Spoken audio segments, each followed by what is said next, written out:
क्या आपने कभी सोचा है कि भगवान श्री कृष्ण, जिन्होंने पूरी दुनिया को धर्म और कर्म का मार्ग दिखाया, उन्होंने अपने जीवन में कभी राज सिंहासन पर बैठकर शासन क्यों नहीं किया?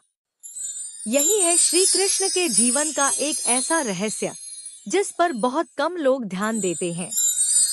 श्री कृष्ण का जन्म मथुरा की कारागार में हुआ। जन्म लेते ही उन्हें अपने माता पिता से दूर होकर गोकुल जाना पड़ा।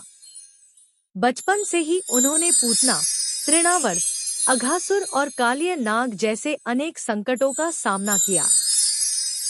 बाद में उन्होंने अत्याचारी कंस का वध किया और मथुरा को उसके अत्याचार से मुक्त कराया। लेकिन आश्चर्य की बात यह है कि कंस का वध करने के बाद भी श्री कृष्ण स्वयं राजा नहीं बने।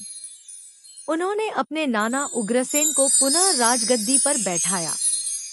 वे चाहते तो पूरे राज्य के राजा बन सकते थे, पर उन्होंने सत्ता नहीं बल्कि धर्म को चुना। इसके बाद जब जरासंध ने बार बार मथुरा पर आक्रमण किया, तब भी श्री कृष्ण ने अपने अहंकार के लिए युद्ध नहीं किया। उन्होंने अपने लोगों की रक्षा को सबसे बड़ा धर्म माना और उन्हें सुरक्षित स्थान पर ले जाकर समुद्र के किनारे भव्य नगरी द्वारका बसाई। महाभारत में भी यही रहस्य दिखाई देता है। श्री कृष्ण स्वयं युद्ध के सबसे शक्तिशाली योद्धाओं में थे, लेकिन उन्होंने शस्त्र उठाने के बजाय सारथी बनने का निर्णय लिया। उन्होंने अर्जुन का रथ चलाया, मार्गदर्शन दिया और भगवद गीता का अमर ज्ञान सुनाया।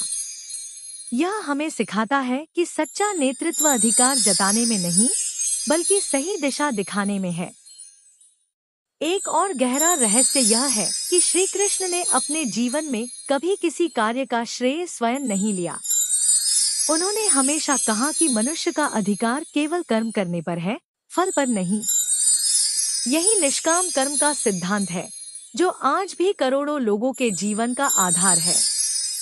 श्री कृष्ण का पूरा जीवन हमें यह संदेश देता है कि शक्ति का सर्वोच्च उपयोग दूसरों की रक्षा में है, ज्ञान का सर्वोच्च उपयोग सही मार्ग दिखाने में है और प्रेम का सर्वोच्च रूप निस्वार्थ सेवा में है। इसी कारण श्री कृष्ण को केवल एक राजा, योद्धा या नीति निर्माता नहीं, बल्कि पूर्ण पुरुषोत्तम कहा जाता है। उनका जीवन बताता है कि महानता पद, धन या सत्ता से नहीं, बल्कि धर्म, करुणा और कर्तव्य से प्राप्त होती है। तो श्री कृष्ण के जीवन का यह रहस्य वास्तव में कोई छिपी हुई गुप्त कथा नहीं, बल्कि उनके चरित्र की सबसे बड़ी विशेषता है। सामर्थ्य